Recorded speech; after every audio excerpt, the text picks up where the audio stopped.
Assalamualaikum warahmatullahi wabarakatuh. Selamat datang di channel saya kawan-kawan. Dan sebelumnya saya minta maaf karena beberapa bulan ini tidak upload video di channel saya. Jadi untuk video terbaru saat ini saya akan unboxing satu buah alat ini untuk project selanjutnya di tahun 2021. Apa isi dari kardus ini? Kita sama-sama buka dan lihat isi dari paketan ini. Saya unboxing terlebih dahulu.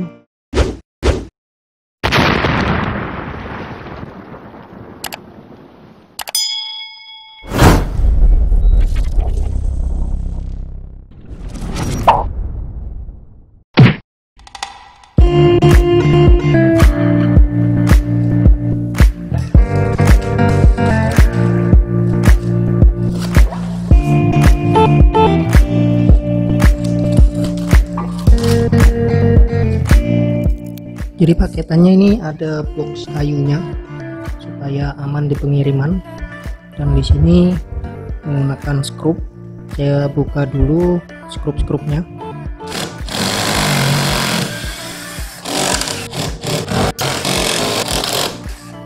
Sudah dilepasi semua skrupnya.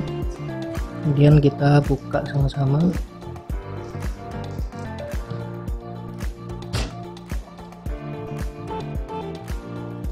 Kita lihat dalamnya.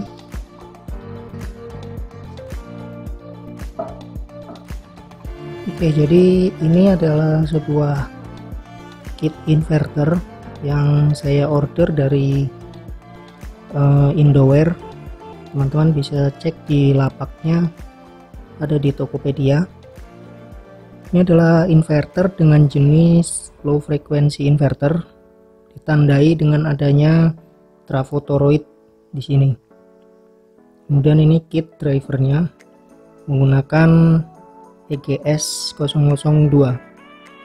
Jadi modul kitnya ini cukup besar ya. Ini satu telapak tangan saya untuk ukuran trafo toroidnya segini. Mungkin diameternya 20 sampai 25 cm. Ini kit inverter dengan power maksimum di 5,5 kW atau 5500 watt peaknya. Jadi untuk power inverter dengan jenis low frequency ini keunggulannya ada di penggunaan trafo toroid yang dipasang pada jalur outputnya, sehingga pada jalur output 220 ini akan lebih aman ketika terjadi short circuit atau konslet, terproteksi oleh trafo toroid yang ini, sehingga kit-kit dan MOSFET yang ada di sini lebih aman ketika terjadi konslet. Kalau untuk jenis-jenis inverter yang high frekuensi, karena dia outputnya langsung diambil dari jalur MOSFET, maka rentan sekali untuk terjadi kerusakan apabila dalam penggunaan terjadi short circuit atau konslet. Karena itu saya memilih menggunakan jenis kit inverter yang low frekuensi karena digunakan untuk beban-beban besar dan mungkin rencananya akan digunakan untuk full 24 jam. Kelebihan lain dari kit inverter jenis low frekuensi adalah mampu menangani beban-beban kejut dari penggunaan beban besar seperti motor induksi atau yang biasanya kita kenal dengan mesin-mesin dinamo. Ini bisa menangani beban kejut hingga 3 kali beban yang dibutuhkan. Jadi misalkan kita menggunakan sebuah dinamo yang ukurannya 5000 watt, maka saat akan start atau digunakan pertama kali, arus kejutnya itu sangat tinggi, bisa jadi 3 kali lipat dari daya yang tertera. Artinya daya peak saat pertama kali dinyalakan itu sebesar 15.000 watt, sedangkan kontinunya adalah 5.000 watt. Dengan menggunakan inverter ini, maka beban-beban kejut tadi bisa diredam dan kit ini bisa lebih aman ketika kerja pada beban-beban yang tinggi seperti itu. Untuk kit inverter yang high frekuensi sebenarnya juga ada peaknya, namun rata-rata hanya 1,5 sampai 2 kali lipat dari kekuatan kontinunya. Artinya jika kita mempunyai inverter dengan kekuatan 1000 watt, maka peaknya itu hanya 2000 watt. Peak power itu biasanya hanya digunakan untuk 1 sampai 3 detik saja. Kalau untuk inverter jenis ini biasanya peaknya adalah 3 kali lipatnya. Kelebihan lain yang dimiliki oleh kit inverter EGS 002 seperti ini, inputnya itu bisa kita set dengan baterai untuk sistem 12 volt, 24 volt hingga 48 volt. Kit ini bisa digunakan. Artinya jika kita membeli kit ini, maka bisa dimodif dengan input baterai mulai sistem 12 volt sampai 48 volt. Hanya saja jika kita menggunakan kit 12 volt, trafonya harus menggunakan yang spesifikasinya untuk 12 volt. Jadi kit drivernya ini bisa dimodif hanya di beberapa bagian. Nanti ada yang diganti untuk resistornya. Ketika kita ngorder kit dari Indoware, biasanya ada buku manual atau petunjuk seperti ini ya. Jadi teman-teman bisa baca di sini. Untuk sistem-sistem input baterai serta trafo step up yang digunakan. Ini di sini ada semua. Kemudian ini untuk ukuran resistornya yang diganti. Jadi bisa dimodif-modif sendiri, terutama untuk teman-teman yang hobi dengan power inverter atau elektronik seperti ini. Untuk pembelian kit-kit inverter yang satu set seperti ini dari Indoware yang di Semarang, itu kita sudah dapat 2 kipas, 1, 2. Jadi kipasnya sudah ada dan sudah ada box kayunya. Jadi misalkan teman-teman belum punya box panelnya, maka kit ini sudah bisa digunakan langsung untuk kebutuhan konversi daya dari sistem PLTS, sistem backup energi lainnya. Dan di sini untuk jalur input sudah dilengkapi dengan MCB ukuran 100 C100 nih ya, untuk maksimal 100 ampere. Tapi untuk kabelnya ini masih ukuran yang 6 mili 2 kali 6 mm. Sebenarnya ini masih cukup kurang kalau untuk kebutuhan kontinu di 5000 watt. Jadi perlu kabel ukuran paling tidak 16 mili kali 2 atau menggunakan satu kabel ukuran 35 mm square.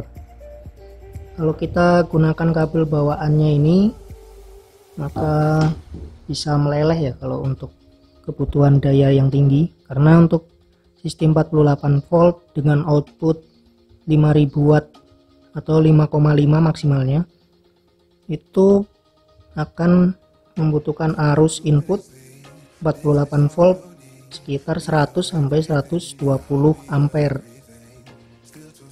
Jadi kalau kita menggunakan untuk beban 5000 watt kontinu, maka ya harus diganti nih. Kabel-kabel input ini harus diganti, di-upgrade dengan ukuran yang sesuai. Saya rekomendasikan untuk mengganti kabel ukuran 35 mm. Nah, untuk bagian-bagian kitnya, ini adalah untuk jalur output 220 volt. Ini jalur output AC-nya. Inputnya ada di bagian sana tadi. Bagian plusnya ini nyambung di heatsink yang ini. Untuk kabel minusnya ini ada di bagian sini. Jadi minus ada di konektor yang terhubung di PCB di mainboardnya, sedangkan plusnya langsung di jumper ke sini, heatsink yang panjang ini. Kemudian di sini juga ada trafo induktor di bagian sini. Ini adalah jalur dari mainboardnya ke bagian trafo toroid. Trafo induktor ini fungsinya kalau tidak salah ya Nanti teman-teman bisa koreksi di kolom komentar. Yang saya tahu ini untuk stabilizer arus saat standby. Jadi ketika inverter ini nyala kemudian belum ada beban yang dialirkan atau yang digunakan, maka induktor ini berfungsi untuk meredam arus yang mengalir ke bagian input trafo toroid.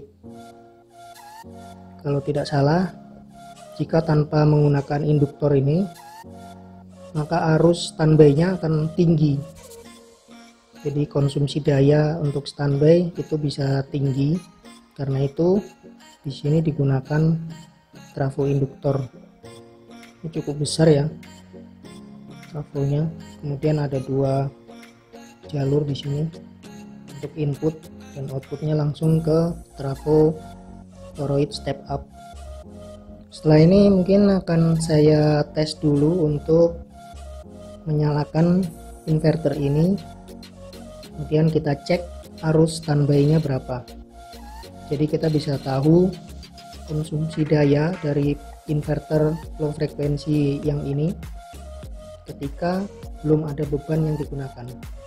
Saya akan mau tes kit ini apakah berfungsi atau tidak menggunakan step up regulator.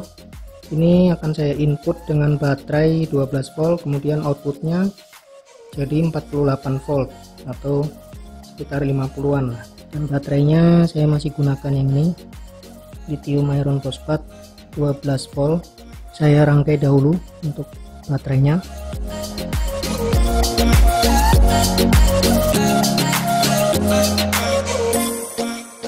Nah, baterai dan step up nya sudah selesai saya rangkai. Kita cek dulu untuk voltase output di sini.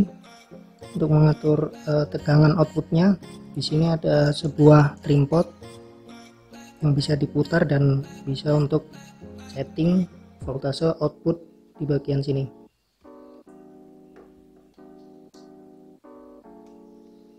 Di sini tegangannya 55 volt. Saya akan turunkan ke level 52 volt. Oke, tegangannya terbaca 52,1 volt. Kemudian saya akan sambungkan regulator ini ke input inverter.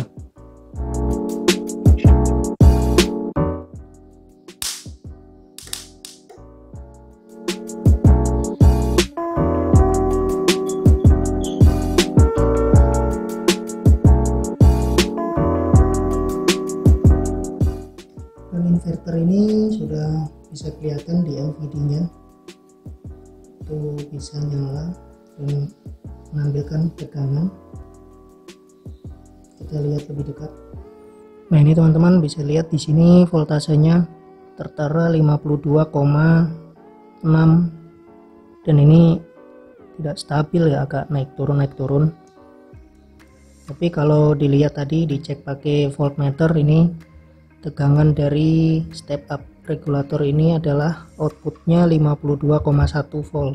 Kemudian untuk menyalakan itu ada tombol ini, tombol saklar untuk mengaktifkan power inverter ini. Sekarang kita tes.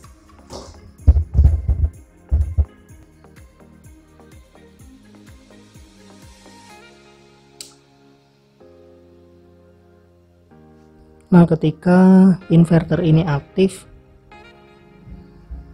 voltase di alat low voltage disconnect LVD yang ini itu bisa stabil voltasenya. Ini bisa kelihatan 52,4 volt.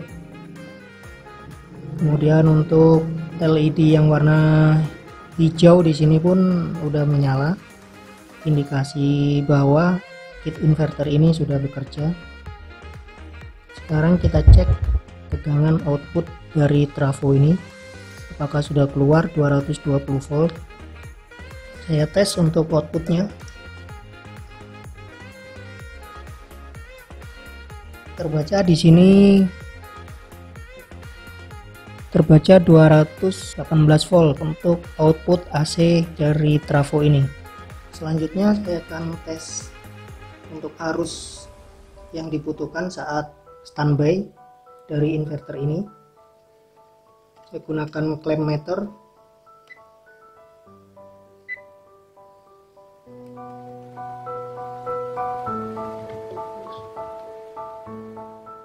Jadi arus yang dibutuhkan untuk kit ini bekerja adalah 0,25 ampere. Sini ya, kita lihat. Arusnya sangat kecil. Jika kita konversi ke watt itu tinggal dikalikan voltase inputnya. Kita lihat voltase input. Voltase inputnya di 52,2 volt. Jadi 52,2 dikali 0,25. Jadi arus yang dibutuhkan untuk kit inverter ini bekerja atau daya standby-nya adalah sekitar 13-an watt lah. Untuk video saat ini hanya unboxing kit inverter, kemudian saya uji untuk kinerjanya saat standby. Kita lihat juga power untuk standby dari inverter ini masih sangat rendah menurut saya. Standby-nya hanya membutuhkan 13-an watt.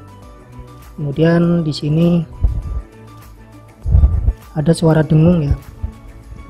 Ciri khas dari low frequency inverter ada bunyi hum atau dengung di bagian trafonya. Saya dekatkan mic-nya.